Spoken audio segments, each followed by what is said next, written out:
What happened between Red Fox and Demon Wilson, TV's legendary father-son team, might just be the most dramatic off-screen breakup in sitcom history. And trust me, it's not what you think. Let's set the stage. It's the early 70s. Most shows are squeaky clean, everybody looks the same, and nobody dares rock the boat. Then, boom, here comes a sitcom out of nowhere that flips the script. It's loud, it's raw, it's laugh out loud funny, but it's also real. Suddenly, we're hanging out with Fred Sanford, a cranky junk dealer in the heart of Watts, Los Angeles, and his patient, eye rolling son, Lamont. Red Fox was a comedy legend already, famous for his wild, no filter stand up acts. But now he's on TV, bringing that same energy to America's living rooms. Next to him, Demon Wilson as Lamont is the perfect straight man, keeping his cool, while his TV dad pulls every trick in the book. Every week, these two created magic. Fred would fake a heart attack, call out for Elizabeth, and try to hustle his way into a few extra dollars. Lamont would just sigh and try to keep the peace. People couldn't get enough. But as it goes, what the audience saw was only half the story. Underneath all those laughs, the relationship between Fox and Wilson was getting complicated, real complicated. At first, they were close. Fox was already a big deal. Wilson was up and coming, trying to make a name. Fox kind of took Wilson under his wing, gave him advice, shared the spotlight, even fought for Wilson to get treated as a real star. For a while, they were a real team. You could feel it on set, the banter, the jokes, the trust, like a real-life father mentoring a son. But as the show started to dominate the ratings, seriously, it was one of NBC's biggest hits, stuff started happening behind the scenes. Fox began to notice that, while his face was everywhere and the show was making the network loads of cash, he wasn't getting the kind of treatment that other Reed White TV stars were enjoying. The paychecks didn't match up, the dressing rooms weren't as nice.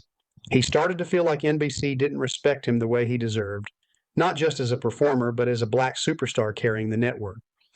Now, Red Fox wasn't the type to keep quiet about stuff like that. He started pushing for better pay, better perks, and some good old-fashioned respect. To him, it wasn't just about dollars, it was about dignity. Why should he be treated any different than anyone else killing it on prime time? He was sick of it. And by the time season 3 rolled around, Fox reached his breaking point. He just walked out. Yeah, you heard right, he left. NBC tried to keep things moving by writing Fred Sanford out and bringing in a new character. But let's be real, it wasn't the same. The heart of the show was missing. Now imagine being Demon Wilson. Suddenly you're the main guy. The studio wants you to keep the show going while the star is gone. Publicly, Wilson kept it professional. He told the press he hoped Fox would come back. Privately, though, he was stuck in a no-win situation. He'd always looked up to Fox, but now he was being asked to hold things together for a network his mentor said was treating them both badly.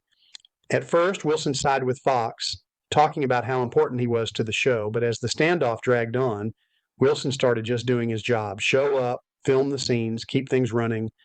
Fox saw that as betrayal. He wanted Wilson to refuse to work, to stand by his side and put the pressure on NBC. When Wilson kept the show alive, Fox felt abandoned by the very person he'd helped put on the map. But it's not so simple, right? Wilson had his own dreams, his own contract, his own career. Maybe he was worried. If he walked, would he ever get another shot in Hollywood? And could he really risk everything for a battle he wasn't sure he could win? Eventually, Fox and NBC worked it out. He got a massive pay bump, a fresh dressing room, and a bigger say in what went on. When Fred Sanford came back, the audience was thrilled. But things backstage were never the same. The bond between Fox and Wilson cracked, maybe broken for good. Let's talk about money for a second. Fox got a raise, big time. Wilson, though, nothing. He was still making the same old paycheck, even after carrying the show in Fox's absence. You can see how that would make someone bitter. And to make it worse, Fox didn't fight for Wilson's raise the way he'd once stuck up for him. Now Wilson felt like he was just living in Fox's shadow. You stick around, do the work, keep the ship afloat, and when payday comes, you're back at the bottom of the ladder. All those old feelings of mentorship started to fade. Fox started running the show his way, demanding more creative control. Wilson felt sidelined. He wanted to bring more to the table, but now he wasn't even being asked. The vibe turned cold. By the last season, their friendship was history. The only thing left was the work. Memorize your lines, shoot the scenes, then head home. The tension on set was so thick you could cut it with a knife. Cast and crew didn't know who to talk to, what to say, or how to avoid the drama. Sometimes Foxx and Wilson barely spoke outside the script. They kept it strictly business, and you could feel it in the air, but you got to give them credit. They still crushed it on screen. Even if they barely spoke off camera when the lights were on, that chemistry didn't miss a beat. It was a master class in professionalism. But when the last episode aired in 1977, that was it for one of TV's greatest duos. No goodbyes, no reunion hugs, just two men going their separate ways. What happened after the show ended? Well, Foxx went right back to his roots. Stand up, late night, the works. He was back in his element, taking his jokes right to the edge. And even landed another comedy hour. Guess who wasn't invited? That's right, Wilson. And if you watched Foxx on stage, you could catch those little digs and jabs. Maybe not by name, but everyone knew who he was talking about. Foxx felt betrayed, and he didn't hold back. Meanwhile, Wilson made a complete life change. All that Hollywood chaos, the egos, the fights, it pushed him away from acting altogether. He found faith, got ordained, and became a minister. He called Hollywood evil, said he'd never go back, and kept his word.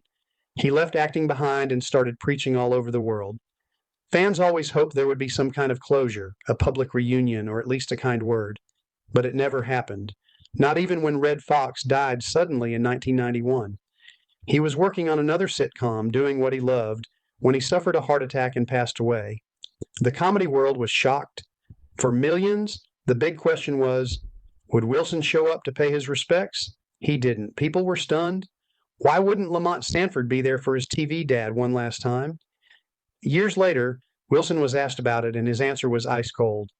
We weren't speaking at the time of his death. I have my reasons. No big speech, no tribute, just that. The hurt, the anger, whatever happened between them, it was too deep to fix. So what's the lesson in all this? Is it about loyalty, money, ego, or is it just what happens when two big personalities crash into each other, both chasing respect, both feeling unappreciated, and neither willing to back down? Maybe it's all of those things. It's messy, it's real, and it's a side of fame you never see on TV. Think about it. Every week, these two made millions of people laugh, gave us unforgettable moments, and set the bar for what a sitcom could be. But off camera, their story was a reminder that success doesn't always fix what's broken underneath. Sometimes it even makes it worse. Now, I want to hear what you think. Was Demon Wilson right to keep his distance, or did he owe something to the man who gave him his shot? Should Red Fox have been more understanding, or was he right to expect loyalty? Drop your thoughts in the comments below. Let's talk about it. If you like this trip down TV memory lane and want more true stories about the legends behind the laughs, smash that like button and hit subscribe. You never know what other secrets are hiding behind your favorite shows. Thanks for watching, and until next time, keep laughing, but never forget, every comedy has a little drama hiding in the wings.